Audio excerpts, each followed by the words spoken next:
I still hate rats. I hate them. They're the worst thing ever. But I kind of love A Plague Tale. I did force myself to play the first game, and I even have a video on it. I'm barely just recovering mentally from that, so I guess it's time to play the sequel. Were they able to recreate what the first game did? Let's take a look at A Plague Tale Requiem. Maybe I should play something else. Okay, just press the button, man, jeez. A Plague Tale Requiem picks up right after the 2019's A Plague Tale Innocence, where brother and sister Amicia and Hugo de Rune are in search for a cure for Hugo's rare blood disease. That, if you played the first game, you know that it comes with some weird-ass side effects. While doing this, they must escape the black plague that these nasty beasts are spreading, plus the Inquisition is behind them as well. So if the rats aren't your way, guards will be. And sometimes, a lot of times, both. The series is basically just one giant escort mission. Luckily for us, it's one of the better escort mission games out there. Hugo not only helps, but he's also like not really in the way, even though your whole goal is to protect him. The setting is already a mega downer with death littered on every corner, and the characters really don't let you forget it either. Amicia is constantly trying to calm down Hugo, who's freaking out. I mean, I get it. I know why. There's just so many terrible things that happen during the 17-hour-long campaign. There's a lot of misery, so if you're just expecting like some sort of happy, swell, bubbly time, I would suggest you skip this one. The story takes a few twists and turns, and some of the last ones I knew what they were going for, but it didn't necessarily hit right or were particularly satisfying. I mean, Amicia does go through some shit. She's trying to learn how to deal with this whole world that they can't really escape as much as they're trying. But this is a really, really heavy and emotional game, if I'm completely honest. It is also mainly a stealth game where you must sneak past guards or puzzle through a horde of nasty ass rats. In some instances, you also have the option to ramble through a level. It's a bit tougher to do, but it's also possible. It's something that can be done. Now, depending on how you push through the level, one of these three kind of skills will improve, and it all depends on your playstyle. There's prudence, aggressive, and opportunism. And as you play skills underneath, these skills will be awarded to you based on these playstyles, like lighter steps so they don't hear you for the stealth, doing more damage, and even faster reloads, just certain stuff like that. But sometimes you're just completely thrusted into the combat. It's really something I was like super excited to get into. So once again, Amicia is equipped with her sling. I have the same feelings I have about this thing as I did in the first one. It's a completely different item that I'm not particularly used to seeing in video games. I enjoy using it.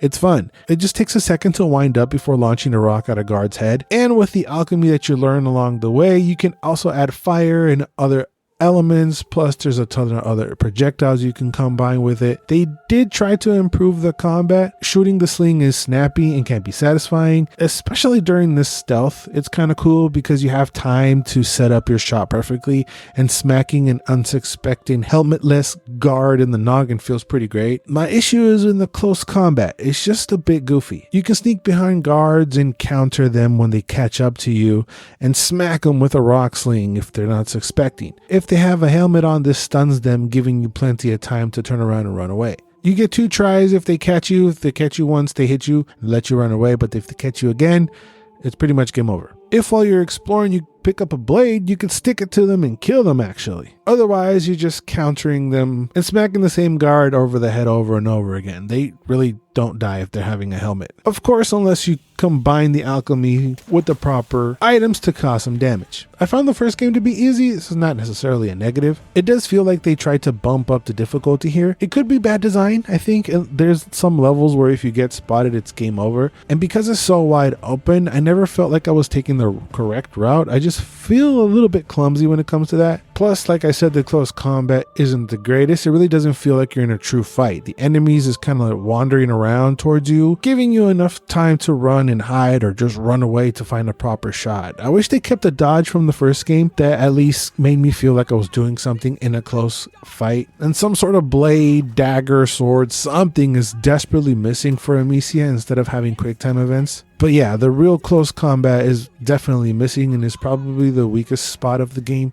I guess she's a young girl. She can't be going around murdering everybody. And when she does kill people, it affects her and it's like a part of the game. It's part of the story. It really does affect her and it's part of her growth and development in the story. But also, it's a game and let me kill some fools. You know what I'm saying? You do kill some fools and it's fun, but it's super limited also at the same time. You eventually find a crossbow, which is new, but the arrows are super limited. So there are levels where you get ambushed by a plenty enemies, and these are kind of the worst because you can only carry a certain amount of arrows. And even when you upgrade, you can only hold so many. So it feels a bit clumsy to run around in circles, gaining ground, finding more ammo to find your shot, instead of having like a proper cover shooter approach. I also get it. It's tough. How the hell are you going to have a cover shooter versus swords? But in the close combat, there's definitely left me wanting a bit more. In the first game, I remember specifically saying I was glad that there's no eagle vision type deal, but in the first game, everything is just a bit tighter level design wise. In Requiem, they expanded everything. The levels are a bit bigger and wider, forcing me to want to have some sort of X-ray eagle vision type deal. And luckily they gave it to us. It's a necessity here because of the feeling of how many routes there is to take on the level and enemies that are littered throughout the level as well. If you do find a better route, you are rewarded with chests and better items to craft. I also wanted an easier way to cycle through the crafting stuff instead of forcing you to pull up the wheel. And they gave it to me, so I did feel a little bit hurt on this one. I still found myself pulling up the wheel from time to time because it slows time down and it gave me a time to think and figure out what the hell I wanted to do next. You can also, again, upgrade your equipment to carry more materials and ammo and stuff like that. Enemy AI does feel a bit smarter than your average stealth game. They will investigate noises and will tend to be close enough and cross paths with each other so often that it can be tough to sometimes recognize your window of opportunity. But again, there's also so many different ways of distracting them and so many kind of paths you can take to getting around them that maybe I just took the wrong one and the harder one and I'm just stupid. But there are plenty of ways to get around the same guy. And that sort of creativity and gameplay is very appreciated in my book. Even with all these paths, the game is still very linear. Again, not necessarily a negative. There are no maps. They really just want you to just keep going forward, find your way, keep pushing through. There are a ton of puzzles, and Amicia will talk to herself a lot of the time. She's basically telling you how to do, what to do, where to go. This can be toggled if you want, no hints at all. I didn't mess with that. So she's specially chatty in these puzzle sections, telling you what to use and where to use it and how to use it. But the puzzles really basically come down to using alchemy and stuff around you to mainly manipulate the nasty ass rats out of the way. They don't like fire, so you'll be lighting things on fire to move them out of the way. You'll be putting out fires to move them. You'll be knocking down meat that will have them devour it like land piranhas. And my favorite puzzles don't even involve rats at all, and I love these. They're not that many, but still, using the sling to knock things down to jump over. And a big chunk of the game has you exploring these ruins and deep diving into the story and lore of what the hell's actually going on, which is actually pretty interesting, so I'm going to avoid spoiling. During the 17 chapters in the game, you will also come across a bunch of different characters and a couple of characters that will actually accompany you and kind of join your party in your journey. They're either trying to get away from the rats themselves or actually have a bone to pick against the Inquisition. What's actually cool about these guys is that you can command them for a bit. One of the allies is a fighter, so you can command him to attack, and the other one has sneaky skills. And I think this works pretty well. As a way to not have the kids actually fighting, you use this big old guy to attack people. Even though it really just gave me the itch to want to fight. This definitely feels like something they were trying to add to the gameplay, and I appreciate it.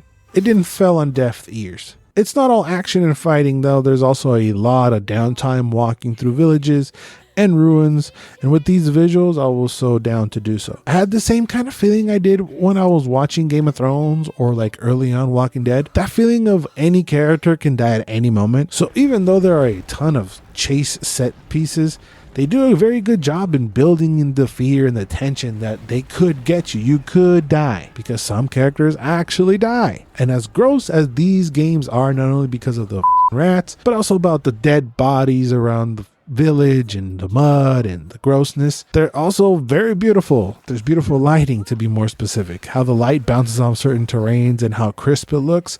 I was fairly impressed. And this is even captured on Xbox Series S, so it could even look better than this. You can even see within the sea of rats, each individual spawn of Satan, and the sounds that these little make isn't pleasant at all. Luckily, there are so many that if you unfocus a little bit, it just looks like a cloud of evil, in my opinion, like a heartless some kind of thing. But if you really truly stop and focus, you can actually see the detail in each rat, and that really gets me to shiver a little bit, so I'm going to move on. But the sound design certainly didn't help either. They sound like pure evil in my opinion. The music is immersive, it has very good voice acting that can sometimes be a tad corny if I'm honest, but nothing that ever took me completely out of the game.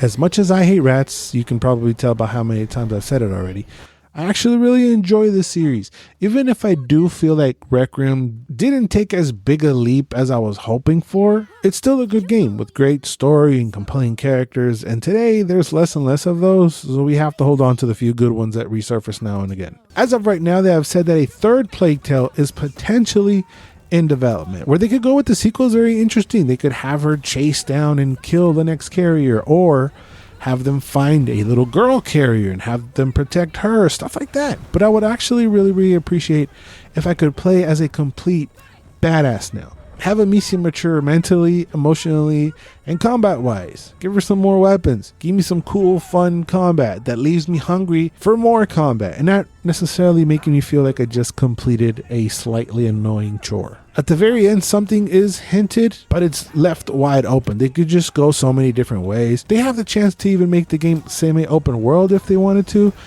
I'd be really down for that. Whatever Asobo Studios decide to do with the series, I'll be here waiting for those godforsaken rats. But let me know where you at on this award-winning series. You like, you no like, anything at all, let me know down in the comments. And if you made it this far, that means you liked the video, so drop a like for me and consider subscribing. Thank you guys for watching, and remember to always and forever, you do you.